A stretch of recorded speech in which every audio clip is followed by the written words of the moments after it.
Bienvenidas y bienvenidos a la sesión de Aprende en Casa 2 para segundo grado. Soy el maestro Víctor Manuel Torreblanca Sánchez. Es un placer volver a compartir este espacio creado para ustedes.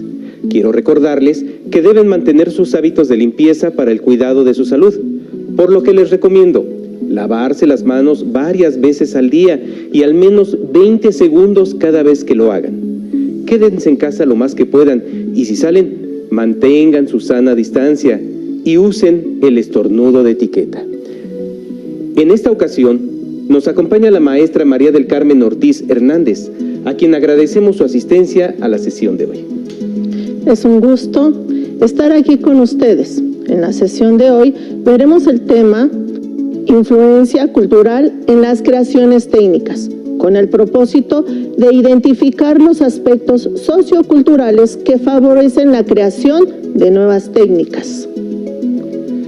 Para las actividades del día, utilizarán únicamente un cuaderno, lápiz o bolígrafo. Recuerden hacer anotaciones en el cuaderno sobre lo que les vaya pareciendo importante, así como sus dudas, para que posteriormente lo comenten con su familia y, por supuesto, con su maestra o maestro. ¿Iniciamos? Claro que sí. La cultura es un conjunto de saberes, creencias y conductas de un grupo social transmitido de generación en generación, incluidos los medios técnicos. Incluye modos de vida, costumbres, tradiciones, hábitos, valores, herramientas y conocimiento. Nos permite conservar, reproducir, crear nuevos conocimientos y valores. Es un factor en la preservación de la identidad y la creatividad de los diferentes grupos humanos. Una tradición es la transmisión de prácticas, comportamientos y creencias de una comunidad a lo largo del tiempo. Un aspecto muy importante de las tradiciones es que sirven para cohesionar a grupos sociales a partir de actividades comunes. Maestra Carmen, para que nos quede más claro, ¿qué cambios ha observado usted en el diseño y en los materiales de las prendas de vestir de cuando usted era joven a la actualidad? Bueno, los diseños han cambiado mucho, pero solo voy a dar de ejemplo los pantalones que eran acampanados. No había muchos modelos para dama y ahora existe una variedad de diseños como los muy estrechos, entubados, rectos, en cierre, a la cadera, cintura, con peto, desteñidos y hasta desgarrados. Eso se debe a la moda y es el reflejo de una sociedad que constantemente está cambiando. Surge a partir de las tendencias que la gente adopta en su forma de vestir. Así, vemos que cada persona se viste de acuerdo a sus necesidades y a su contexto histórico, social y cultural. La sociedad se ve identificada directamente con su forma de vestir, ya que la vestimenta es a la vez un motor de cambio o de permanencia. La confección del vestido existe desde la aparición misma del ser humano, ya que es una de las necesidades primarias y, para satisfacerla, recolectaban plantas, raíces y flores para extraer insumos, como las fibras para el tejido y otras más para teñir los hilos. Así se perfeccionó el arte de hilar, utilizando muchos más tipos de fibras y de tintas, con más elementos, principalmente naturales. Sin embargo, es un hecho sin precedentes que generó cambios en la vida y costumbres de la sociedad. Se dio a raíz de la revolución industrial del siglo XVIII, que se debió al desarrollo de las primeras máquinas a vapor y a su uso en los procesos productivos, como la generación de grandes volúmenes de producción en las prendas de vestir, ya que, antes de esto, solo podía tener cambios por los grandes costos de las prendas. Maestra, platíquenos, considerando nuestra cultura, ¿cómo eran las creaciones técnicas en la vestimenta de las personas? Bueno, en la época prehispánica, por ejemplo, la confección de prendas de algodón era una de las actividades con mayor tradición. El vestido era rico en su diseño textil y adornos, especialmente en forma de franjas, plumas, conchas o algún otro método de ornamentación. No había necesidad de cortar la tela de algodón. Se cosían lienzos rectangulares para darle la forma deseada, que variaba en textura, colores y ornamentación. Estos vestidos se nombraban keshkemil y consta de 2 rectángulos de tela cosido en forma especial para formar una capa cerrada. Estas prendas eran utilizadas por las clases privilegiadas, mientras que la gente común vestía telas burdas de algodón. Los hombres generalmente usaban taparrabos y una manta. Las mujeres, en cambio, vestían faldas, fajas y huipil. Tiempo después, en la época de la colonia, se agregaron materiales como la lana, el lino y la seda, lo que aportan variedad a la producción todavía artesanal. En el Porfiriato se industrializó la rama del vestido. Al importar maquinaria con tecnología avanzada, se producía en grandes volúmenes. Así es. Y en la actualidad, cada estado de la República Mexicana tiene sus propias técnicas para confeccionar sus prendas de vestir, adoptando sus tradiciones ancestrales y simbolismos. Veamos la siguiente presentación, en donde destacamos la riqueza de nuestra cultura. Prendas culturalmente representativas de algunos estados de México.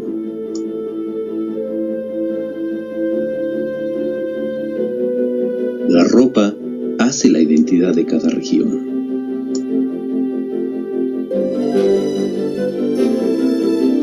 Oaxaca, Mazateco, Chinanteco confeccionan las telas de fondo con dibujos bordados en negro, azul claro o rojo.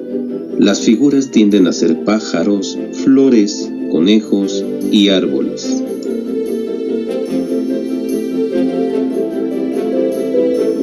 Oaxaca, Chinanteco, está confeccionado en gasa de algodón, en telar de correas, con dibujos geométricos y de espirales, con algodón de colores, pájaros de 2 cabezas. Se puede teñir de color púrpura.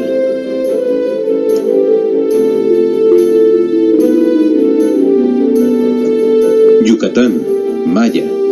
Las mujeres tejedoras conocen una gran diversidad de técnicas que aplican en la ropa. Sus diseños están basados en símbolos mágicos religiosos, propios de su cosmovisión e iconografía.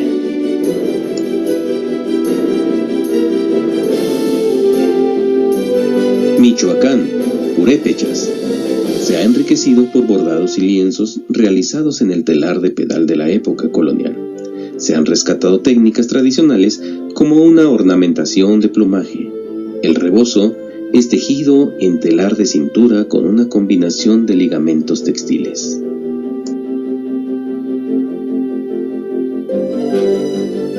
Otoníes, en los estados de México, Hidalgo, Querétaro, Guanajuato, Michoacán. Aprenden a partir de los 12 años en la confección de tapetes y rebozos. Desde pequeños deben de aprender a contar y medir la distancia entre hilos y figuras. Para poder bordar o tejer utilizan los colores rojo, verde, blanco, azul, amarillo y negro. Y los bordados son principalmente de flores y animales.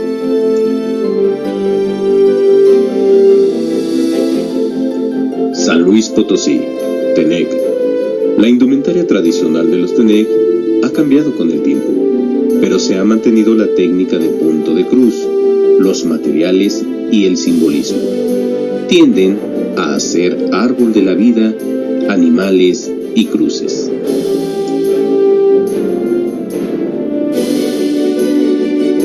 Veracruz, Totonaca. Es rica en tradición del arte textil con algodón. Desde la época prehispánica enviaban enormes cantidades de algodón a los valles centrales. Los textiles se elaboraban con finos hilos que aparentaban encaje y gasa. Se expresan a través de los colores, formas, texturas y técnicas plasmadas en la tela.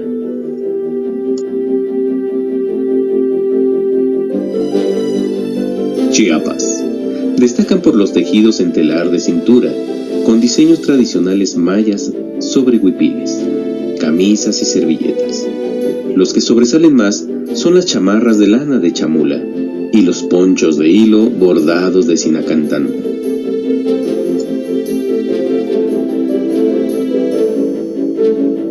Puebla, China poblana. Esta prenda es más reciente, pero se hizo muy famosa por su historia. Se compone de una blusa blanca con deshilado, bordados de seda y chaquira con motivos geométricos y flores en colores vivos. Como vimos en la presentación, se han preservado las técnicas ancestrales de cada estado de México, porque la ropa hace la identidad de cada región.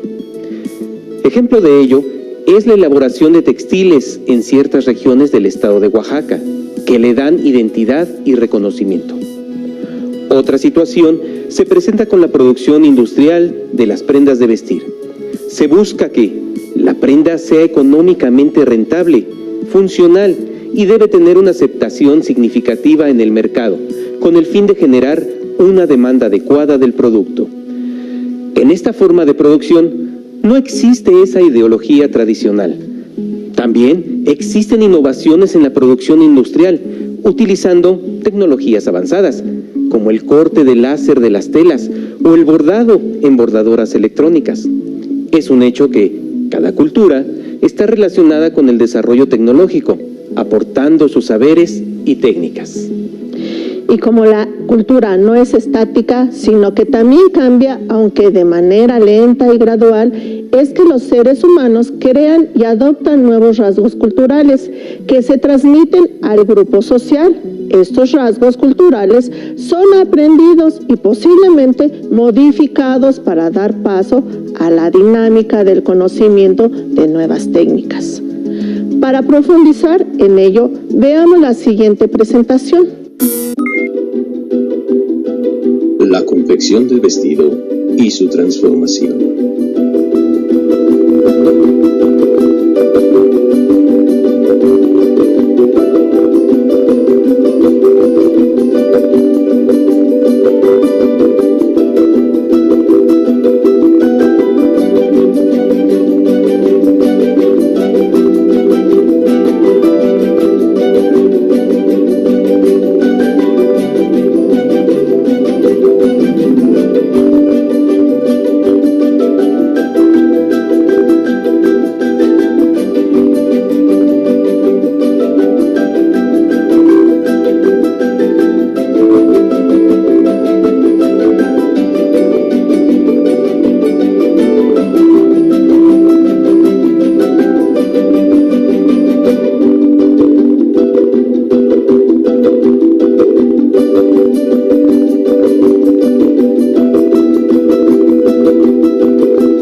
Otro ejemplo de cómo surgen nuevas técnicas a partir de conocimientos tradicionales es en el campo de la música, en la elaboración de instrumentos musicales para dar lugar a cantos y danzas que forman parte de las distintas manifestaciones culturales, como rituales, celebraciones. ¿Nos platica un poco de ello, maestro? Por supuesto, con mucho gusto. Recuerden ir registrando en su cuaderno todas las ideas principales, dudas y hallazgos que vayan teniendo a lo largo de la sesión. Luego habrá oportunidad de compartirlas y discutirlas con sus maestras o maestros. Sigamos. Se sabe que los instrumentos musicales aumentan las capacidades expresivas de las personas y forman parte de diversos rituales y celebraciones en la vida cotidiana. Las danzas indígenas de muchos estados del país se acompañan hoy de la misma manera que se hacía hace 500 años o más, con instrumentos tales como chirimías, que son flautas, teponaxtles, conocido ahora como tambores, y caracoles. En el estado de Tlaxcala se encuentran los mejores artesanos especializados en fabricar tambores y flautas. En tanto, los caracoles tallados y emboquillados provienen principalmente de la península de Yucatán y del puerto de Veracruz. Existen instrumentos elaborados con caparazones de armadillos y tortugas. La ocarina es un instrumento de viento hecho de barro, con 10 orificios y sonajas de capullos de mariposa que han sido ingeniosamente usados para hacer sonoridades complejas y únicas. Todo lo expuesto corresponde a la expresión cultural creada por diversos pueblos, considerando su entorno natural, por lo que los materiales y técnicas dejan ver la estrecha relación entre la naturaleza, las lenguas, las costumbres y la cosmovisión de quienes los elaboran. Veamos algunos instrumentos únicos y representativos de algunos estados de la República Mexicana. En el estado de Chihuahua se utiliza una maraca hecha de madera, cuentas y espinas de maguey, que se emplea en la danza de los matachines, uno de los bailes representativos de la región. La marimba es un instrumento guatemalteco resultado de la fusión de elementos culturales de África, Europa y América. Se agruparon tablillas en sucesión y percutidas, con escala de 12 tonos, que asigna un nombre y un sonido determinado a cada tablilla. Están hechas con madera de hormigo, endémico del continente americano. La marimba se arraigó profundamente en los estados de Chiapas y Tabasco, Veracruz y Oaxaca. El arpa usada en México tiene un gran número de estilos, como el arpa grande, empleada en la tierra caliente del estado de Michoacán, más pequeña el arpa jarocha, típica en el puerto de Veracruz, y tixla del estado de Guerrero. La tradición de cada entidad se conjugó con la estética musical para desarrollar un sonido propio. La búsqueda estética de la propia música y la tradición se han conjugado para que el arpa trascienda. El violín, de origen italiano, que se utilizaba en la época colonial en los rituales religiosos, combinó sus notas con otros instrumentos, como el arpa y la guitarra. Tanto fue su aceptación que la cultura wixárika en Nayarit la adoptó para darle un uso en sus festividades. Pero no fue la única cultura que lo asumió como parte de sus rituales.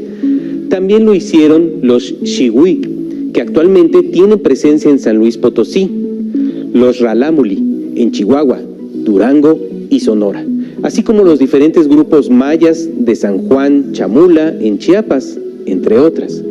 La producción más importante de violines se localiza en Ahuirán, Cherán y Paracho, en el estado de Michoacán, así como en la Ciudad de México.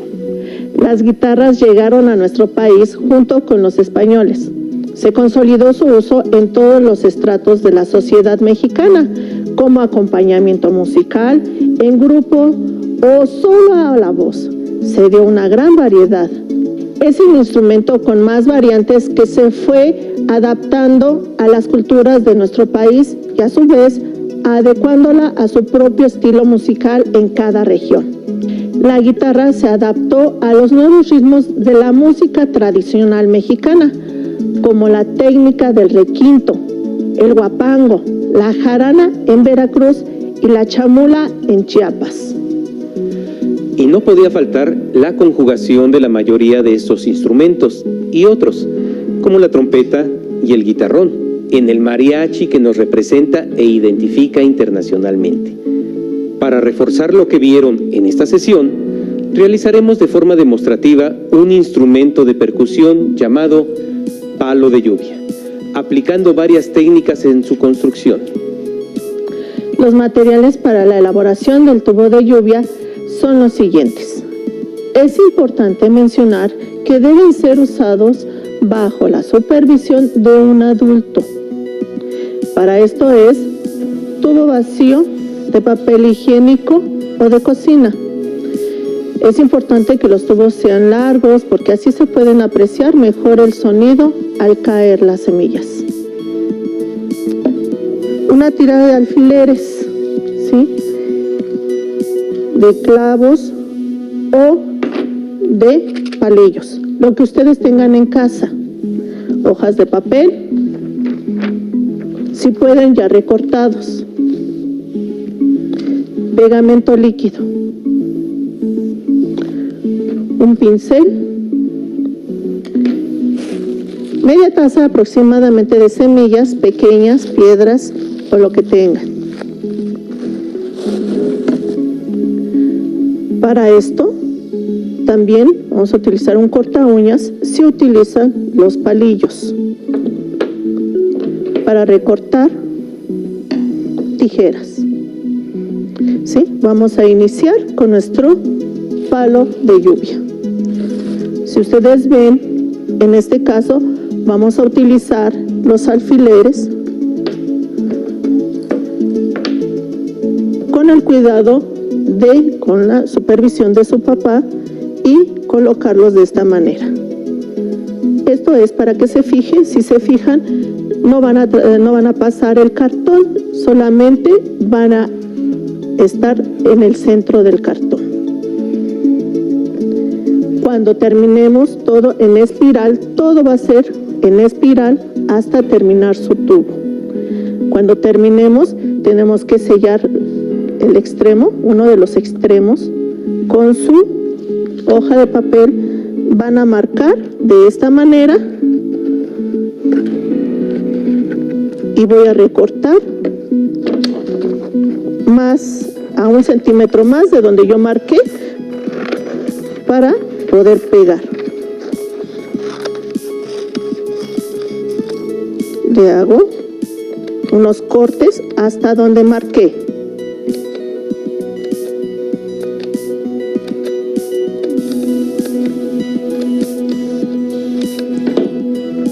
Y coloco aquí con pegamento.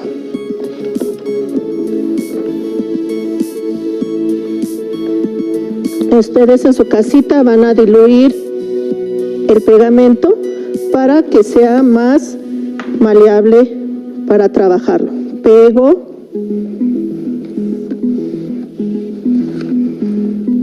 con el pincel.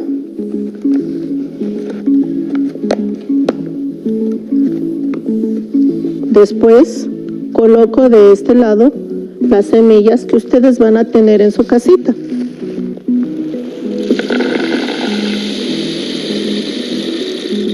Si se escuchan, ya es un sonido.